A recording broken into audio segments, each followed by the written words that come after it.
So Nerdy Giant with a very generous $10 super chat asks, or doesn't ask, says more like, so supposedly the executive from Build a Rocket Boy has left the studio. Build a Rocket Boy, in case you're not familiar, is the company that is making MindsEye, which launches in 6 days.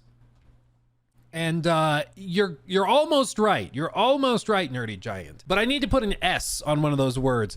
Supposedly the executives, 2 of them, have left the company. Now this first initially I saw floating around actually from Cyberboy over on X/Twitter. He sent out a post. I can show you Cyberboy.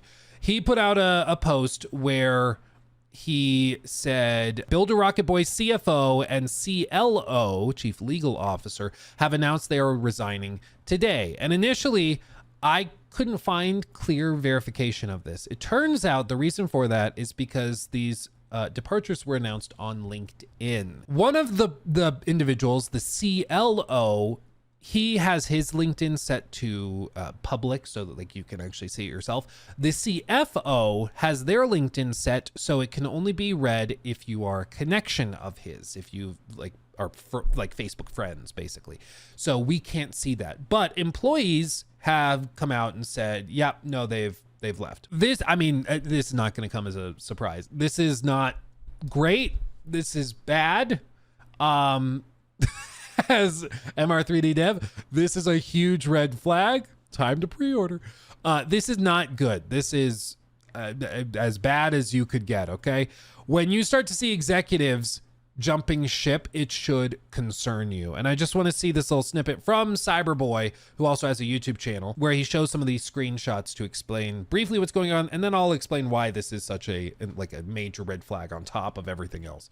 7 days away from launch from MindsEye, and yesterday on Monday the 2nd of June, both the Chief Financial Officer, the CFO, and the Chief Legal Officer, the CLO, both announced their resignations from Build a Rocket Boy. Now these are some of the most senior people in the business, and there's quite a bit in this video that I kind of want to touch on and go through, and yeah, let's just start from the bottom. So firstly, where did this information come from? Well, last night I received a couple of messages from Build a Rocket Boy employees, both former and current, and they all sent me LinkedIn posts from both the Chief Financial Officer and the Chief Legal Officer. Now the Chief Legal Officer actually supposedly resigned a few months back, but it was only announced today. But the Chief Financial basically said he's going to be leaving, and then it was made official today. Just like when somebody's like, hey, I'm going to leave in a month, or I'm going to leave in 2 months.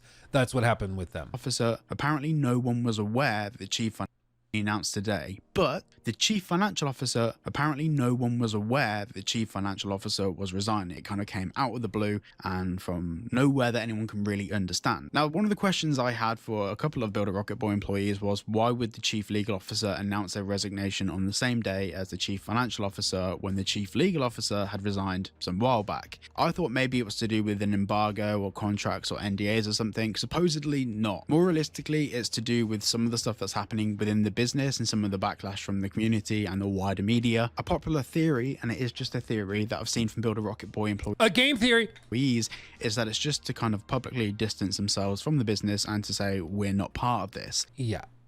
Here's the deal.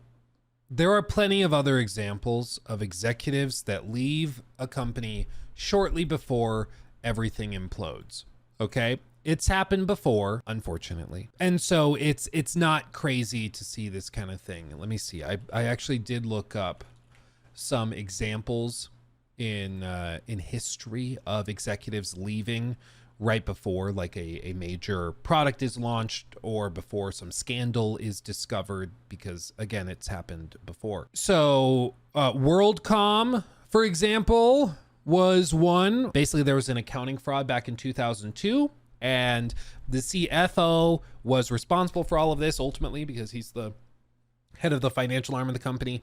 And so he ended up getting booted out as a result of that. And then everything went upside down. Toshiba also overstated profits by about $1.2 billion from 2008 to 2014. And as a result, their CFO, Takeshi Fujino, resigned in 2015, shortly before the scandal was fully revealed to the public. Freddie Mac back in 2003 also over or understated earnings by $5 billion and was fired in 2003. Initially, it appeared like a resignation, ended up getting booted out.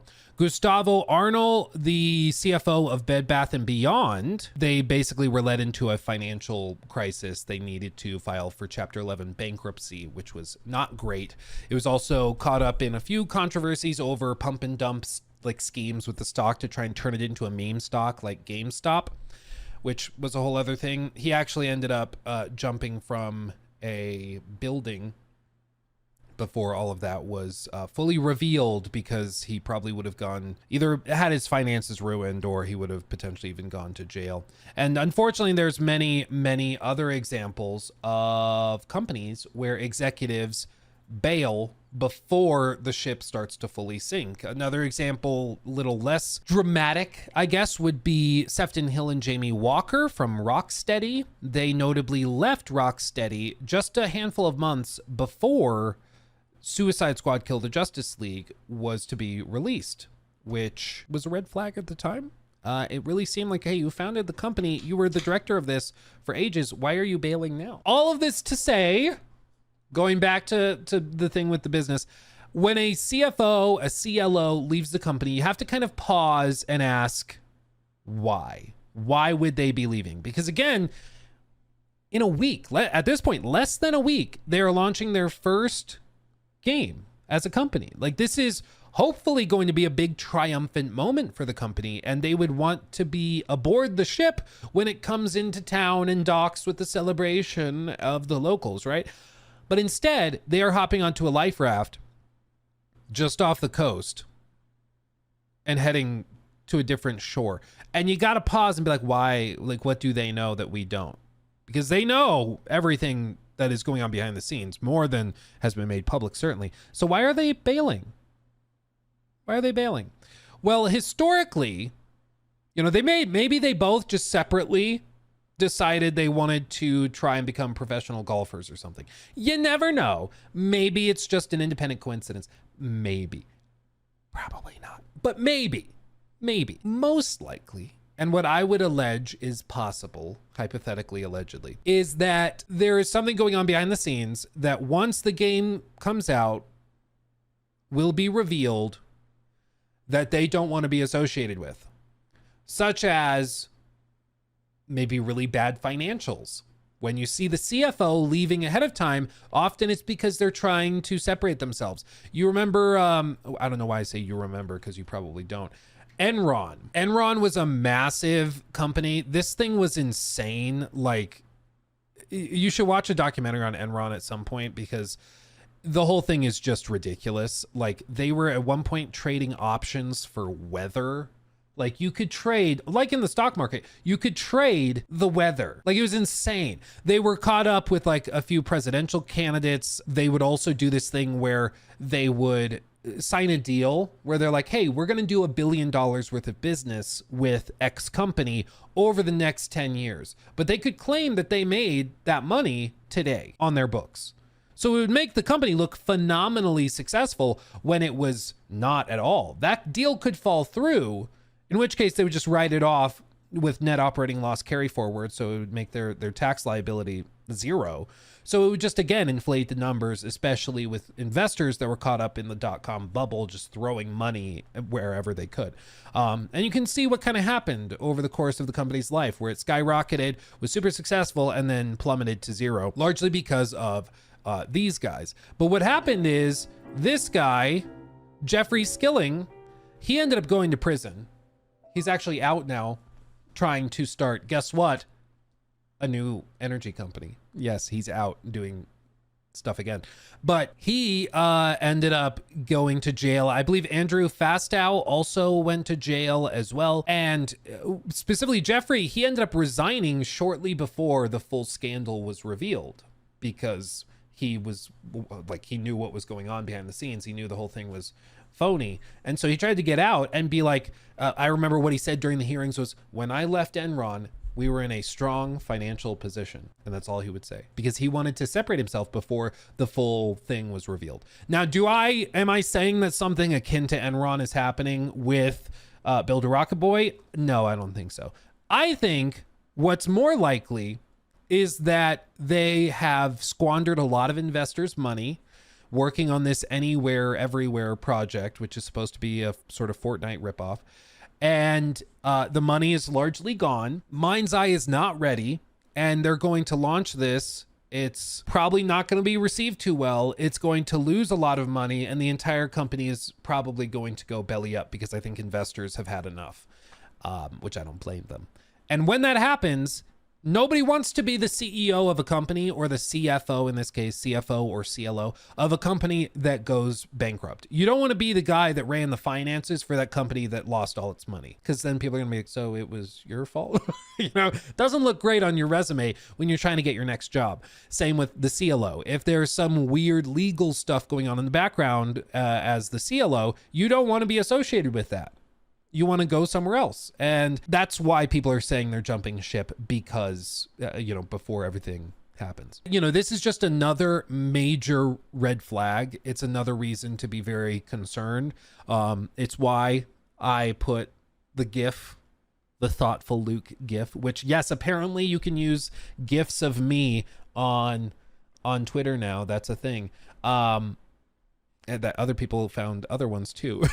But this is how I think everybody should react, where it's just, this is a red flag. This is not great. Not what you want to see. Because again, if the game were looking like it was going to be a smash hit, if it was looking like it was going to be a GTA 6 competitor, they probably would want to stay at the company to be in position when it pops off like that. Like, if you know that you're about to release a Game of the Year contender, you want to be there for that.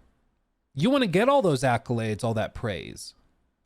But if you know something the public doesn't, if you know that it's probably not looking that great, it starts to make sense why you might want to jump ship and bail. It starts to make sense. We're starting to connect dots, But this doesn't take a genius to figure out. I mean, this is the other thing. People act like there's some sort of, I got a DM. Somebody was like, do you have insider knowledge? Are you talking to people? No. It's just, if you pause for a second and look and see all the billowing smoke coming out of the building, you can probably deduce there's a fire. It's reasonable to conclude that. And in the case of MindsEye, there's a ton of smoke, like so much smoke. Yeah, or there's a new pope, one of the two, or not, depending on the color of the smoke. You never know. But I just think with this, it's one of the most transparently bizarre things in recent memory. It's the same thing when Abandoned. I remember we made a video on Abandoned, and it was so hilariously fake and so hilariously bad. It was so stupid. The fact anybody fell for this was embarrassing. But we had people that were actually claiming that this was the up and coming secret Hideo Kojima game. This was what he was working on after Death Stranding. And it's like, bro, how deluded do you have to be to think that? This looks like ass. Like, if you zoom in on an ass, this is what it looks like in all of its 15 FPS glory. What are you talking about? But people wanted to believe it. So they started coping, they started making stuff up, and it put the blinders on, And you're seeing that to a certain extent with MindsEye as well. There are a good number of people out there who are very proudly proclaiming that they've pre-ordered it, that they're hopping in, they cannot wait for the game, we're just haters and stuff. That we were paid off by Rockstar or something. And, at some point, you can lead a horse to water, you can't make him drink. Or you can try to pull the horse away from the cliff, but if it wants to go off the cliff and jump off, it's going to do it. Like, at some point, if somebody wants to waste their money, if somebody wants to buy a crappy game that, had tons of red flags around it, they're going to do it. And at some point, it's just a tax on their stupidity. And in this case, I mean, I think if you fall for Freudian slip. If you fall for MindsEye and you end up pre-ordering that, I think you'll get what you deserve. Because at this point, I'd say it's like 98% chance that it is a dumpster fire. Maybe they surprise us with that 2% and it ends up being phenomenal. I don't think so, but maybe. But the story just keeps getting more and more insane. So there you go. He took my thing.